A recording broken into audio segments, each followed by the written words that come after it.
साली जिंदगी जीने नहीं देते।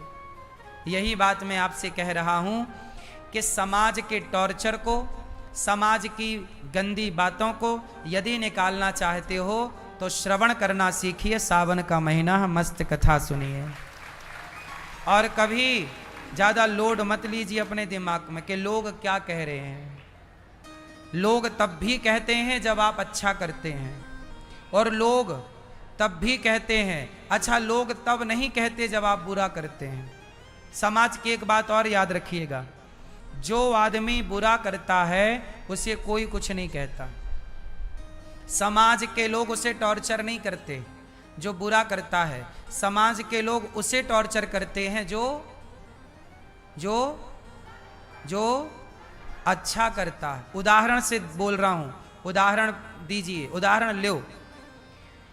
जो व्यक्ति तिलक लगाने लग जाए, जो व्यक्ति, आपकी लड़की, आपका लड़का, कोई आपकी गली मोहल्ले में कोई तिलक लगाने लग जाए, कोई गले में तुलसी की माला पहनने लग जाए, एकादशी का व्रत रखने लग जाए, सूर्य भगवान को जल चढ़ाने लग जाए, माला जपने लग जाए, तो लोग क्या कहते हैं? अरे बड़े पंडित बन रहे हैं, बड़ी मीरा बन रही है।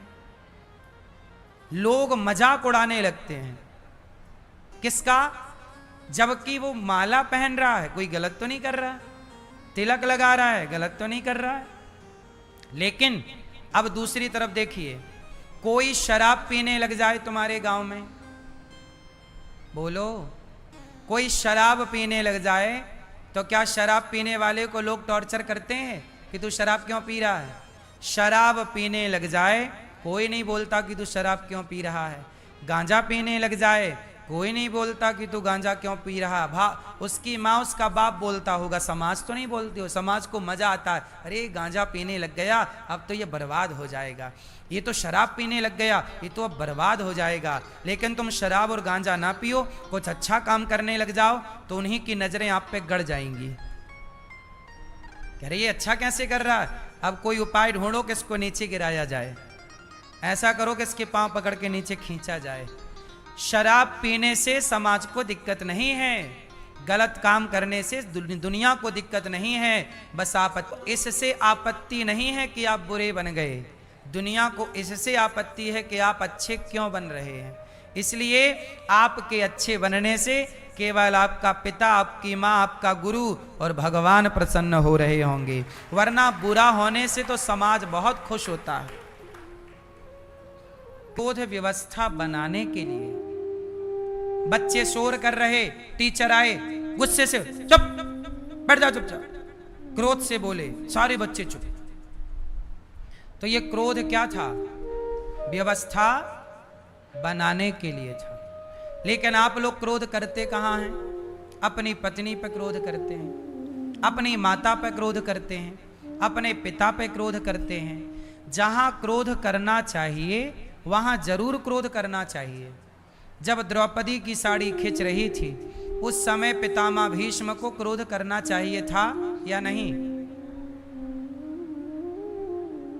करना था ना? ए दुशासन, क्यों खींच रहा कपड़े, रुक।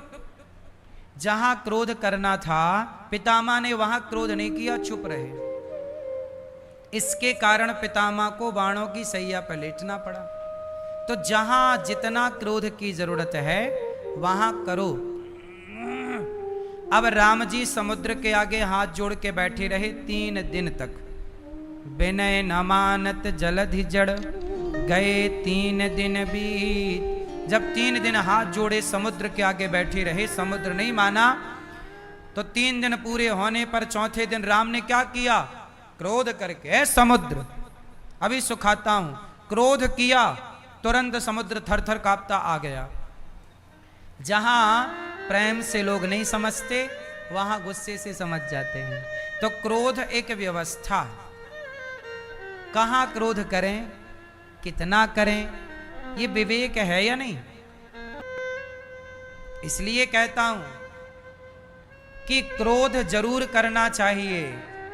जो तुम्हें आई लव यू कहे, शादी के पहले की बात है ये, शादी के बाद तो आपका पति आपको कहेगा ही आई लव यू, पत्नी कहेगी ही आई लव यू, पर शादी के पहले कोई कहे तो चप्पल उतार के दौड़ना मेरी बहनों। यदि नहीं दौड़ी तो सारा दुख तुम्हारी तरफ दौड़ जाएगा, बच ना पाओगी उस दुख से।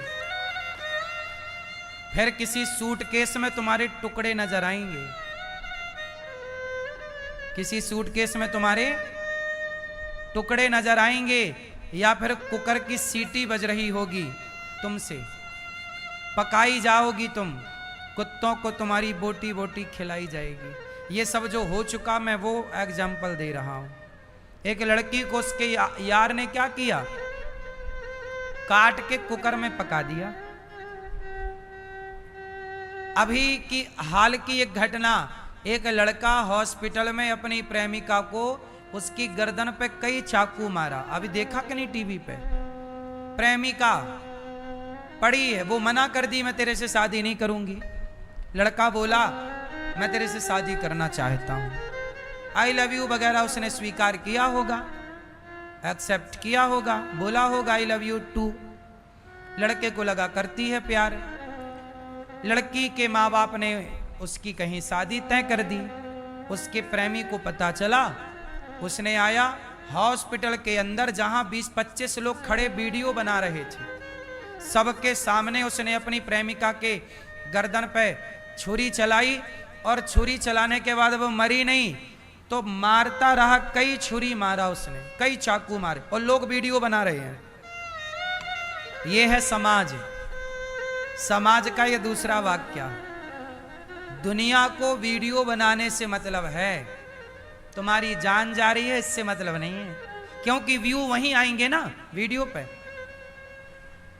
आज दुनिया व्यू के चक्कर में जान, इतने लोग वहां खड़े थे, कोई भी पकड़ के 4 थप्पड़ मारता तो लड़की की जान बच जाती। हॉस्पिटल के अंदर की बात है, तुरंत वो भर्ती हो जाती, पर वो मारता रहा, वो मरती रही, और लोग कैमरे से वीडियो बनाते रहे, तड़पती रही वो, कोई ना गया बचाने। ये हाल है समाज का।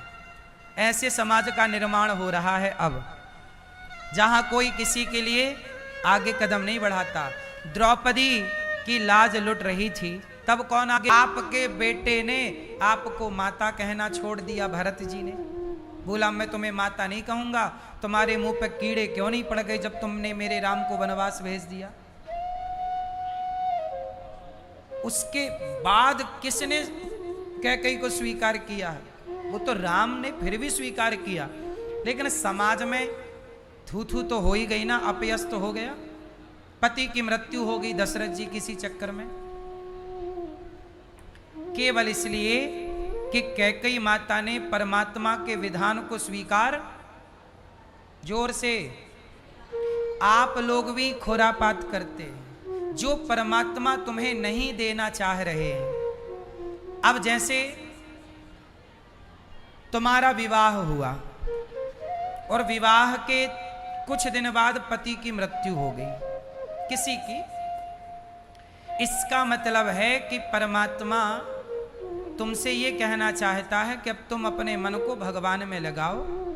तुम्हारे भाग्य में पति का सुख नहीं है, यदि होता तो वो आदमी मरता क्यों? अब आप मन को कहां लगाओ? ईश्वर पर। आप क्या करते हो? ईश्वर को चैलेंज करते हो। नहीं, हमारे भाग्य में नहीं था, कोई बात नहीं, हम ईश्वर की बात नहीं मानेंगे। मर गया तो क्या हुआ? दूसरा जिंदाबाद। तो कोई दूसरे से वो इलू इलू कर लेती है, और जब दूसरे से इलू इलू हुआ तो अभी कितनी मैयाएं मेरे पास आ गई, गुरुजी हम बहुत परेशान हैं, हमारा 2 बार तलाक हो गया, तीसरे की तैयारी है। जब प्रकृति ने, परमात्मा ने तुम्हें एक पति दिया, यदि वो साथ छोड़ के चला गया तो अब समझ लो कि ये ईश्वर का इशारा है कि तुम अपना कल्याण करो मन भगवान में लगाकर। यदि तुम फिर दूसरा तीसरा ढूंढोगी तो तुम व्यर्थ में दुख ही पाओगी। सुख होता तुम्हारे भाग्य में तो एक से ही मिल जाता। ईश्वर को चैलेंज ना करो, ईश्वर के मैसेज को स्वीकार करो। समझ में आई? पहले की स्त्रियां विधवा रह के गुजार देती थीं, पर पराये पुरुष के बारे में नहीं। यही धर्म है। आजकल लोग कहते हैं कि बाल विधवा कोई हो गई है तो उसका विवाह पुनर्विवाह हो जाना चाहिए, ऐसा समाज में लोग कहते हैं। ठीक है, हम ये कहते हैं कि बस सुखी रहो, पर आप समाज में वो केस उठा के देखिएगा पुनर्विवाह के, कि कितने प्रतिशत स्त्रियां सुखी हैं जो पुनर्विवाह वाली हैं, कितने प्रतिशत सुख मिला उन्हें दूसरे पुरुष से। मैं सीधा सीधा जानता हूं कि चित्त भगवान में लगाओ, जो ईश्वर का विधान है स्वीकार करो। आप लोग जब ईश्वर के विधान को स्वीकार नहीं करते तो आपको कष्ट मिलता है। बात सही है कि गलत है? बेटा नहीं है तो अब कुछ लोग बेटा अनाथ आश्रम से गोद ले लेते हैं। जब नहीं है, परमात्मा ने नहीं दिया, तो तुम क्यों खुरापात दिमाग लगा रहे हो? तुम अनाथ आश्रम के बच्चों को पढ़ाओ लिखाओ, तुम अपनी संपत्ति उन बच्चों की पढ़ाई लिखाई में खर्च करके पुण्य कमाओ। पर एक बेटे को गोद लिया एक माँ बाप ने, तो वो बच्चा जब बड़ा हुआ, शादी ब्याह हुई, तो सारी संपत्ति उसने ले ली और माँ बाप को कर दिया बाहर। अब रो रहे हैं सड़क के किनारे बैठ के। तुम्हारे भाग्य में दुख था, इसलिए ईश्वर ने बेटा नहीं दिया। पर आप चाहते हैं, आप ईश्वर के विधान में प्रसन्न नहीं हैं, इसलिए जैसे रखे परमात्मा वैसे रहो। यदि आप अपना दिमाग लगाओगे, परमात्मा को चैलेंज करोगे, तो आपको कष्ट उठाना पड़ेगा। बोलो हाँ या ना? मैंने एक उदाहरण और दिया 2025 का। ईश्वर को चैलेंज कर दिया सोनम ने। भगवान ने उस सोनम नाम की लड़की के लिए राजा नाम का लड़का बनाया था। बोलो हाँ। और बनाया और शादी भी हो गई। तो ईश्वर ने तुम्हारे लिए वो लड़का बनाया था जिससे तुम्हारी शादी हो गई। पर सोनम नाम की लड़की ने क्या किया? ईश्वर के बनाए उस लड़के को, ईश्वर के दिए उस पति को उसने स्वीकार नहीं किया। वो हनीमून के बहाने ले गई और अपने पति को मरवा दिया।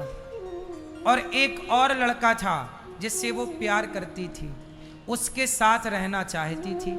यदि तुम्हारे भाग्य में तुम्हारा प्रेमी होता तो ईश्वर उसी से ना ब्याह कराता? बोलो, भगवान उसी से ब्याह कराते। लेकिन परमात्मा ने आपके लिए राजा नाम का लड़का चुना।